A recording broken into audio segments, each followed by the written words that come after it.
حضرت عائشہ فرماتی ہیں ایک مرتبہ ہمارے نبی صلی اللہ تعالیٰ علیہ وسلم جہاد میں گئے ہوئے تھے، 1 مہینے کے بعد جب گھر واپس آئے، حضرت عائشہ فرماتی ہیں میں بہت خوش تھی، میں سوچ رہی تھی کہ 1 مہینہ ہو چکا ہے عائشہ کے گھر میں چولہا نہیں جلا، 1 مہینے سے عائشہ کے گھر میں کھانا نہیں بنا ہے، لہٰذا آج ہمارے نبی واپس ہو رہے ہیں، آج ضرور ہمارے گھر میں کھانا بنے گا، کیونکہ جنگ فتح ہو چکی ہے تو آج کچھ مال لے کر آئیں گے، آج عائشہ کے گھر میں کھانا بن جائے گا۔ حضرت عائشہ خوشی منا رہی ہیں اور ہمارے نبی کے آنے کا انتظار کر رہی ہیں، لیکن ہمارے نبی شام کو جب گھر کے پاس آئے اور حضرت عائشہ نے نبی کو دیکھا، خوش ہو گئیں، لیکن جب دونوں ہاتھ خالی دیکھے مایوس ہو کر کہتی ہیں یا رسول اللہ، اے میرے آقا، اے میرے سرکار، اے میرے سرتاج، 1 مہینہ گزر چکا ہے، آپ کی بیوی عائشہ کے گھر میں ایک وقت بھی کھانا نہیں بنا ہے، کیونکہ کھانے کے لیے کوئی چیز موجود ہی نہیں ہے۔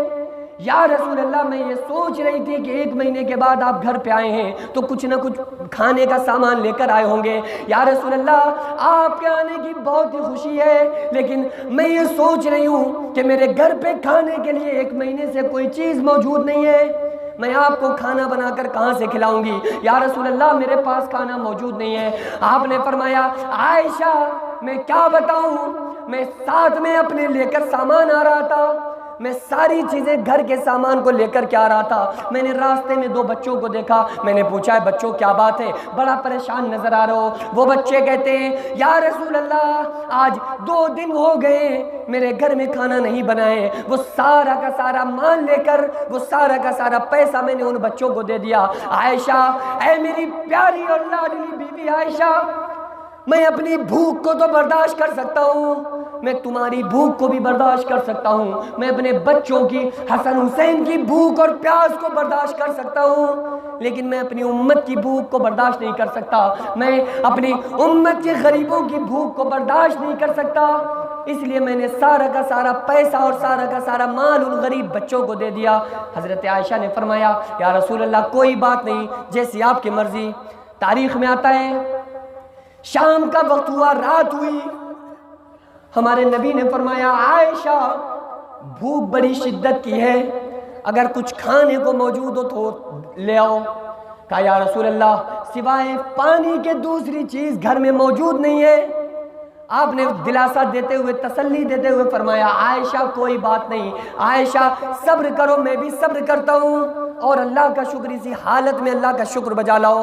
حضرت عائشہ فرماتی ہیں ہمارے نبی کی باری دوسرے دن دوسری بیوی کے یہاں تھی، آپ نے اپنی بیوی ام سلمہ سے دوسرے دن پوچھا، رات ہو گئی، آپ نے فرمایا اے ام سلمہ، اے میری بیوی، اگر تمہارے گھر میں کوئی چیز کھانے کو موجود ہو تو لے کر آؤ۔ کہا یا رسول اللہ، سوائے پانی کے دوسری چیز موجود نہیں ہے۔ ام سلمہ تڑپ جاتی ہیں یا رسول اللہ، کوئی چیز ہمارے گھر میں کھانے کے لیے، روٹی موجود نہیں ہے، کھانا موجود نہیں ہے۔ آپ نے فرمایا اے ام سلمہ کوئی بات نہیں، میں پانی پی کر بسر کر لوں گا۔ تیسرا دن آیا، تیسری بیوی کے یہاں آپ کی باری تھی، آپ نے پھر وہی سوال کیا۔ چوتھے دن چوتھی بیوی کے یہاں، 5ویں دن 5ویں بیوی کے یہاں، 6واں دن آیا، 7واں دن آیا۔ حضرت عائشہ فرماتی ہیں لوٹ کر 8ویں دن ہمارے نبی صلی اللہ علیہ وسلم کی باری میرے یہاں آ گئی، اور نبی نے وہی سوال جو 1 ہفتہ پہلے مجھ سے کیا تھا، وہی سوال پھر ہمارے نبی نے پوچھا اور فرمایا عائشہ، اگر گھر میں کھانے کے لیے کھانا پینا موجود ہو تو دے دو، سامنے لے کر آؤ۔ حضرت عائشہ فرماتی ہیں 8 دن کے بعد بھی میرا ایک ہی جواب تھا، یا رسول اللہ، اے میرے سرکار، اے میرے شوہر، اے میرے سرکار، اے میرے سرتاج، آج بھی عائشہ کے گھر میں سوائے پانی کے دوسری چیز موجود نہیں ہے۔ اللہ کے نبی نے فرمایا عائشہ کوئی بات نہیں، اب بھی میں صبر کر لیتا ہوں۔ حضرت عائشہ فرماتی ہیں ہمارے نبی آ کر ہمارے پاس چارپائی پر، ایک ہی چارپائی پر ہمارے ساتھ لیٹ گئے، لیکن آپ نے زمین کی طرف آپ جھک گئے اور اس پٹی سے، چارپائی کی پٹی سے اپنے پیٹ کو سہارا دے دیا اور چارپائی کے نیچے لٹک جاتے ہیں۔ حضرت عائشہ پوچھتی ہیں یا رسول اللہ، کیا بات ہے، بہت زیادہ بے چین نظر آ رہے ہیں۔ کہا عائشہ کیا بتاؤں، بھوک اتنی شدت کی ہے کہ برداشت سے باہر ہوتی چلی جاتی ہے، اس وجہ سے میں نے اس پٹی سے اپنے پیٹ کو سہارا دیا ہے۔ حضرت عائشہ فرماتی ہیں ہمارے نبی ہمارے بستر سے اٹھ جاتے ہیں اور سجدے میں سر رکھ کر پوری رات یا رب امتی امتی امتی امتی کی صدائیں لگاتے لگاتے فجر کی اذانیں ہونا شروع ہو گئیں۔ حضرت عائشہ فرماتی نعرہ رسالت، نعرہ حیدری، شہنشاہ خطابت، شہادات مکنبو شریف، شہادات مکنبو شریف، جشن 70ویں شریف، جشن 70ویں شریف، دم مدار، دم مدار۔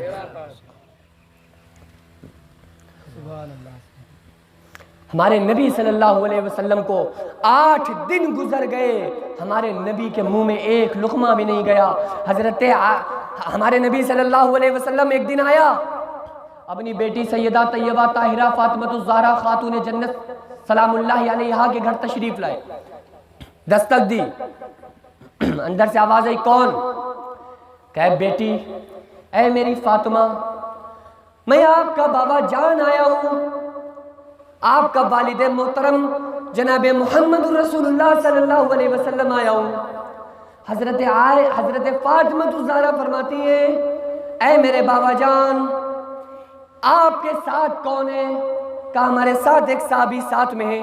حضرت فاطمہ فرماتی ہیں یا رسول اللہ ایک ہی چادر ہے، سر ڈھانکتی ہوں تو پیر کھل جاتے ہیں اور پیر ڈھانکتی ہوں تو ہمارا سر کھل جاتا ہے۔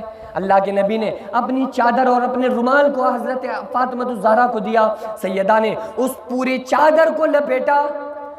ہمارے نبی صلی اللہ علیہ وسلم گھر کے اندر داخل ہوتے ہیں، اے فاطمہ کیا بات ہے، بے چین نظر آ رہی ہو، اے فاطمہ بہت کمزور نظر آ رہی ہو، پریشان لگ رہی ہو۔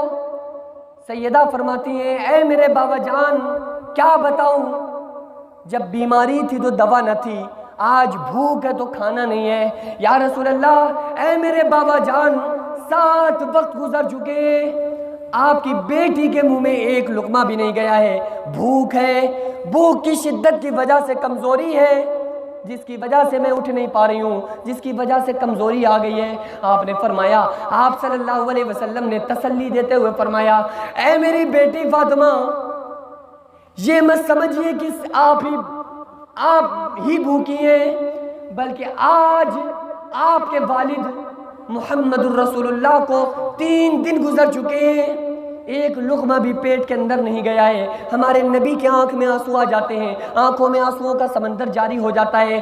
سیدہ کی یہ حالت نبی سے دیکھی نہ گئی، اور جیسے ہی آپ کے آنکھوں سے آنسو جاری ہوئے فوراً ہی اللہ نے جبریل کو بھیجا۔ حضرت جبریل آتے ہیں، یا رسول اللہ کو آپ کے آنکھوں میں آنسو دیکھے نہیں جا رہے ہیں، اللہ کو آپ کے آنکھوں میں یہ آنسو دیکھے نہیں جا رہے، اگر آپ ایک اشارہ فرما دیں تو احد پہاڑ اور مدینے کے جتنے پہاڑ ہیں سب کو سونا بنا دیا جائے، آپ اور آپ کی بیٹی عیش و عشرت کی زندگی بسر کریں۔ آپ نے فرمایا نہیں اے جبریل جاؤ میرے رب سے کہنا جا کر ایک وقت مجھے کھانے کو دے، دوسرے وقت بھوکا رکھے، جب کھائیں تو اس کا شکر ادا کریں اور جب بھوکے ہوں تو اس کی یاد میں روئیں۔ یہ نبی نے دین ہمیں دیا ہے، کس طرح سے ہمارے نبی نے زندگی گزار کر ہمیں دکھایا ہے۔ ایک مرتبہ ہمارے نبی جہاد میں تھے اور سارے لوگ آپ کے اوپر تیر اور تلواروں سے حملہ کر رہے تھے، صحابہ کی نگاہیں تیروں اور تلواروں پر تھیں کہ کسی کا تیر اور تلوار آ کر ہمارے نبی کو زخمی نہ کر دے۔ اچانک سے ایک پتھر آیا احد میں، جنگ احد میں، اور وہ پتھر آ کر ہمارے نبی کے منہ پر لگا، آپ کے دانت شہید ہو گئے، آپ پیچھے کو گر گئے، ایک پتھر کی نوک ہمارے نبی کے گردن میں لگتی ہے اور خون جاری ہو جاتا ہے، ہمارے نبی صلی اللہ علیہ وسلم بے ہوش ہو جاتے ہیں۔ تھوڑی دیر کے بعد ہوش میں آئے، صحابہ آ گئے، یا رسول اللہ جب تک یہ لوگ مجھے مار رہے تھے ہمیں برداشت تھا، جب تک ان لوگوں نے ہماری جانوں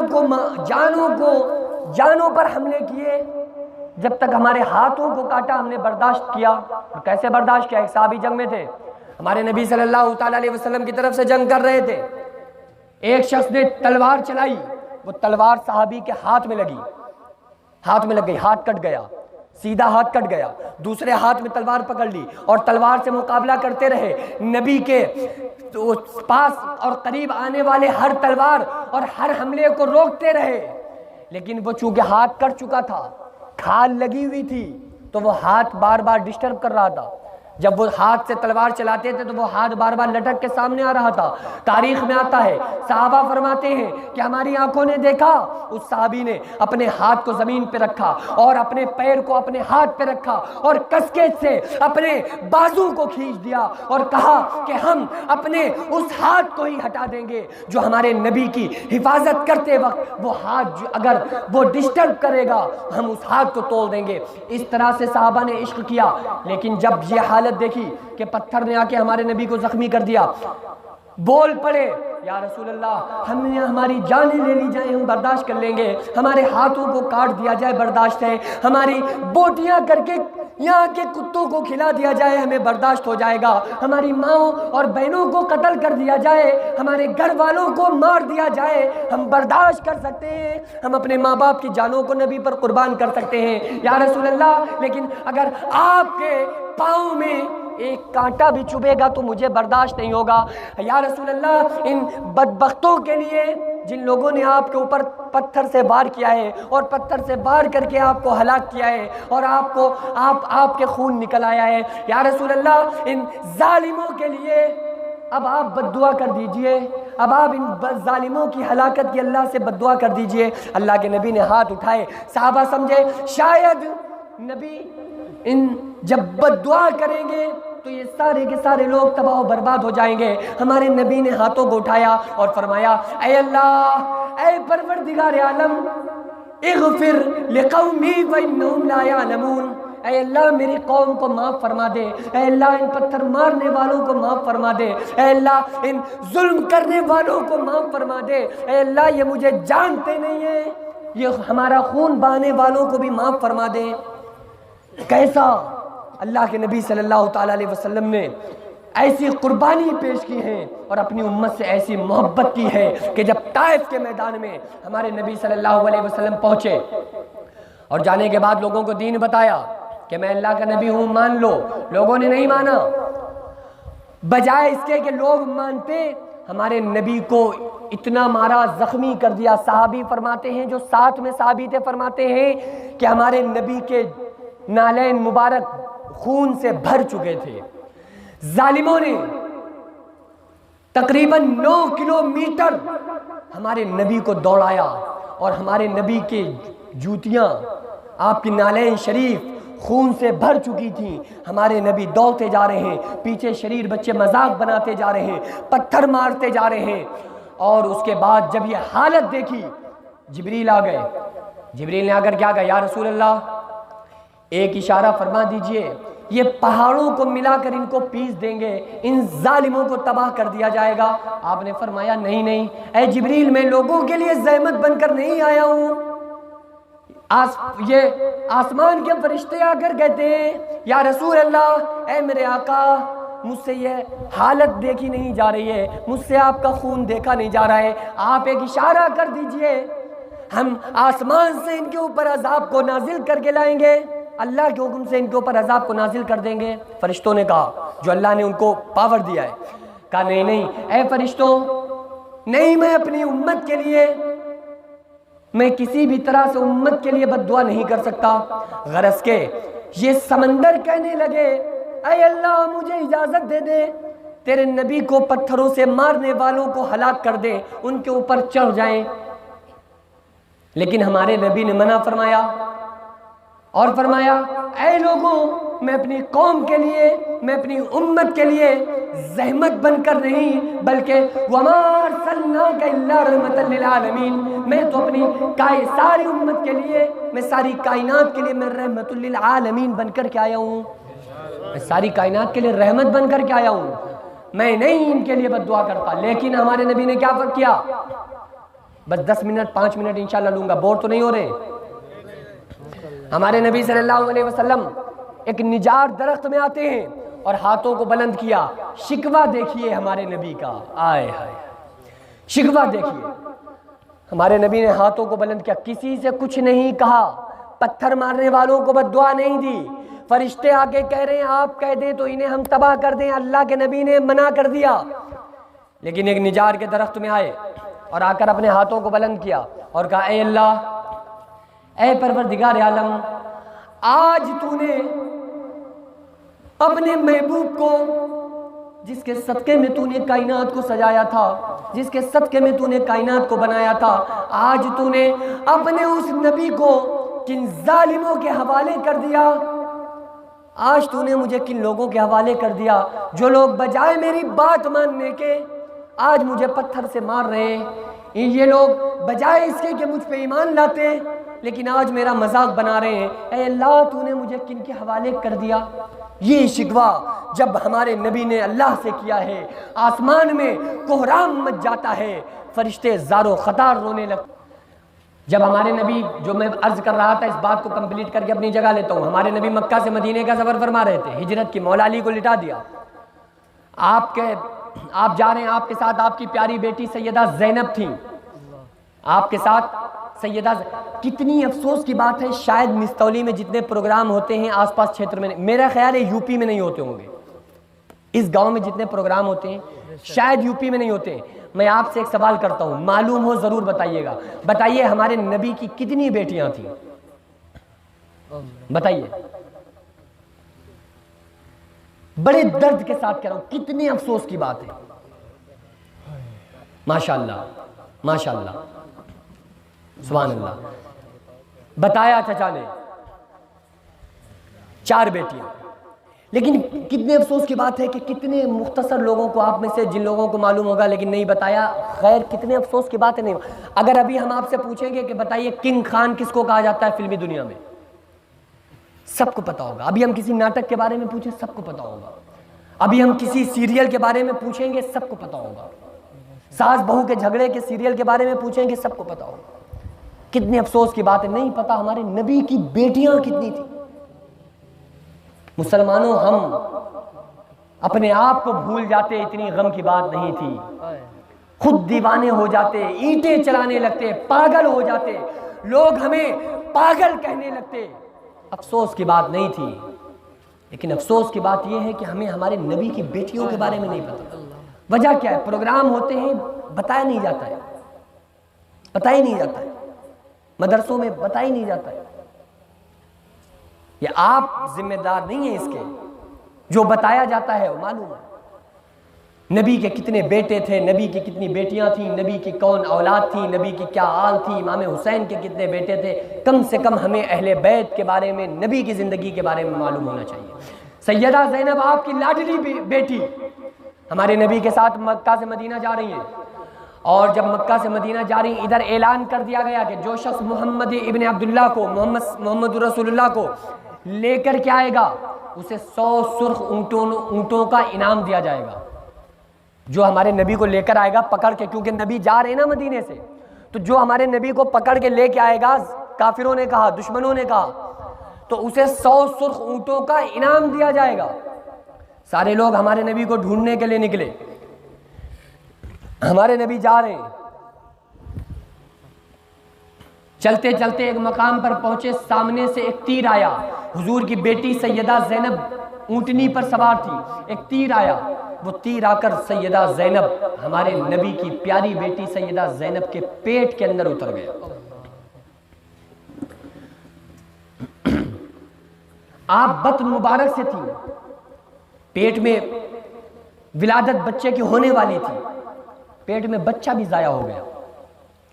سیدہ زینب ہمارے نبی کی بیٹی اونٹنی سے زمین پر آ جاتی ہیں، گر جاتی ہیں. ہمارے نبی نے آغوش میں لے لیا، اٹھا لیا اپنی بیٹی کو، خون دیکھا، تڑپ گئے ہمارے نبی. پوچھا ہے میری بیٹی زینب، یہ تیر کس نے چلایا ہے؟ کس نے چلایا؟ کہا یا رسول اللہ، اے میرے بابا جان، اے میرے والد محترم، یہ میں نے اپنی آنکھوں سے دیکھا ہے، یہ شخص جس نے مجھ پر تیر چلایا ہے یہ اسود کا بیٹا حبار ہے. حبار ابن اسود نے میرے اوپر تیر چلایا ہے۔ اب اللہ کے نبی کبھی اپنی بیٹی کی طرف دیکھتے ہیں، کبھی اس کو پکڑنے کے لیے، اس کا پیچھا کرنے کے لیے اس کی طرف جاتے ہیں، لیکن وہ شخص چلا جاتا ہے، بھاگ جاتا ہے۔ ہمارے نبی نے اپنی بیٹی کو اٹھایا اور فرمایا، اے میری بیٹی زینب، صبر کرو، صبر کرنے کا مقام ہے۔ ہم یا آپ ان کو بد دعا نہیں کر سکتے، ہم بد دعائیں اپنی امت کو نہیں دیں گے، بھلے مجھے نہیں مانتے لیکن پھر بھی میں ان کو بد دعا نہیں دوں گا۔ آپ نے فرمایا، اے میری بیٹی صبر کرو۔ اس کے بعد آپ مدینہ جاتے ہیں۔ مدینے سے جب فتح مکہ ہو گیا، مکہ فتح ہو گیا، مکہ ہاتھوں میں آ گیا، فتح مکہ کے بعد ہمارے نبی صلی اللہ علیہ وسلم مکہ میں آ گئے، سارے لوگ اسلام والے بنتے چلے گئے۔ جہاں دیکھو صحابہ کرام کا ایک ہجوم ہے، اسلام کا بول بالا ہو چکا ہے۔ اب وہ لوگ جنہوں نے ہمارے نبی کے اوپر ظلم و ستم کیے تھے، وہ کہنے لگے کہ اگر اب ہم یہاں رکیں گے تو محمد رسول اللہ سے بدلہ لیں گے، کیونکہ ہم نے امیر حمزہ کو شہید کیا ہے۔ کوئی سوچ رہا تھا کہ ہم نے کلیجے کو چبایا ہے، کوئی سوچ رہا تھا ہم نے ظلم و ستم کے پہاڑ توڑے ہیں۔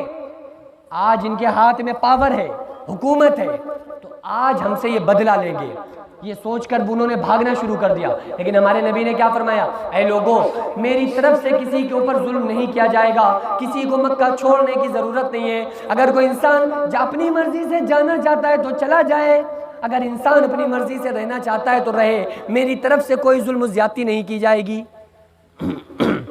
ہمارے نبی نے یہ اعلان کر دیا۔ لیکن ہمارے نبی نے فرمایا کہ اے لوگوں، تم میں سے جس نے میرے اوپر جو ظلم کیا ہے، میرے سامنے آ کر اس ظلم کو بیان کرو، اس ظلم کا اقرار کرو، اپنے گناہ کو مانو، اپنا نام بتاؤ کہ کون ہو، اور مجھے یہ یاد دلاؤ کہ تم نے میرے اوپر کیا ظلم کیا تھا۔ اب سارے لوگ آ رہے ہیں، نبی بیٹھے ہوئے ہیں، صحابہ کرام تشریف فرمائیں، سارے لوگ آ رہے ہیں، اپنے اپنے جرم کا اقرار کر رہے ہیں۔ کوئی آگے کہہ رہا ہے میں نے آپ کے اوپر یہ ظلم کیا ہے، یہ ظلم کیا ہے۔ ایک شخص آتا ہے، یا رسول اللہ، میں آپ کے سامنے آیا ہوں، میں نے آپ کے اوپر ظلم کیا ہے۔ آپ نے فرمایا، تو کون ہے، تیرا نام کیا ہے اور تیرا جرم کیا ہے؟ وہ کہتا ہے کہ میرا نام وحشی ہے اور میرا جرم یہ ہے کہ میں نے آپ کے سگے چچا امیر حمزہ کو نیزہ مار کر شہید کیا تھا۔ آپ نے فرمایا، اے وحشی چلے جاؤ، میں نے تمہیں معاف کر دیا۔ سامنے سے ایک عورت آتی ہے، یا رسول اللہ، اے محمد ابن عبداللہ، میں نے بھی آپ کے اوپر ایک ظلم کیا ہے۔ آپ نے فرمایا، بتاؤ کون سا ظلم کیا ہے؟ یار اے محمد ابن عبداللہ، وہ یا رسول اللہ تھوڑی کہتے تھے، یا رسول اللہ کہتے تھے لڑائی ختم تھی، رسول مانتے کہاں تھے؟ وہ کہہ رہے ہیں محمد ابن عبداللہ، میں نے یہ ظلم کیا ہے۔ وہ عورت کہتی ہے، میں نے یہ ظلم کیا ہے کہ آپ کے سگے چچا امیر حمزہ کے کلیجے کو میں نے چبایا ہے، اور وہ آپ کے پیارے اور لاڈلے چچا جن کے وصال پر، جن کی شہادت پر آپ چیخیں مار مار کر روئے تھے، آپ اتنا روئے تھے کہ صحابہ فرماتے ہیں میں نے ہمارے نبی کو ساری زندگی میں اتنا کبھی روتے ہوئے نہیں دیکھا جتنا امیر حمزہ کی شہادت پر دیکھا تھا، کیونکہ وہ لاڈلے چچا امیر حمزہ جن کو اتنے زخم دیے گئے تھے کہ آپ کی باڈی پہچان میں نہیں آ رہی تھی کہ امیر حمزہ ہیں، بہن نے، سگی بہن نے، ہمارے نبی کی پھوپھی صفیہ نے انگلی کے پوروں سے پہچانا تھا کہ یہ ہمارے بھائی ہیں۔ ہمارے نبی صلی اللہ علیہ وسلم نے 70 مرتبہ نماز جنازہ پڑھائی تھی۔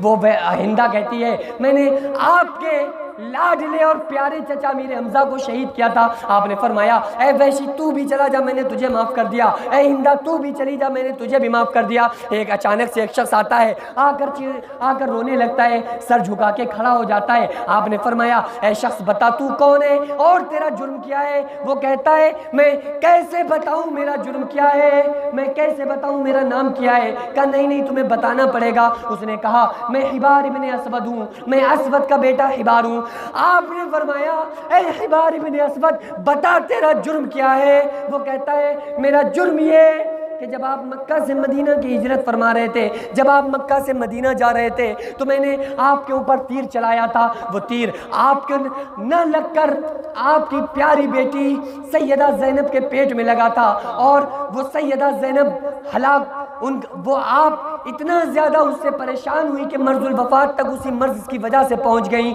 آپ نے اپنی گردن کو نیچے جھکا لیا۔ صحابہ فرماتے ہیں ہمارے نبی کے آنکھوں سے آنسوؤں کا سمندر جاری ہو گیا، اور آپ نے فرمایا اے لوگوں، اے میرے صحابہ سنو، جانتے ہو میری بیٹی زینب کون سی بیٹی تھی؟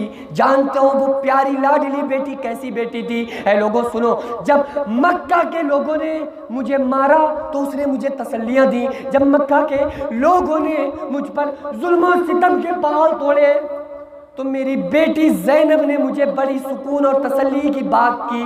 جب لوگوں نے میرے اوپر بڑے اونٹ کی اوجڑی لا دی تو میری بیٹیوں نے میری پیٹھ سے اس اوجڑی کو ہٹایا۔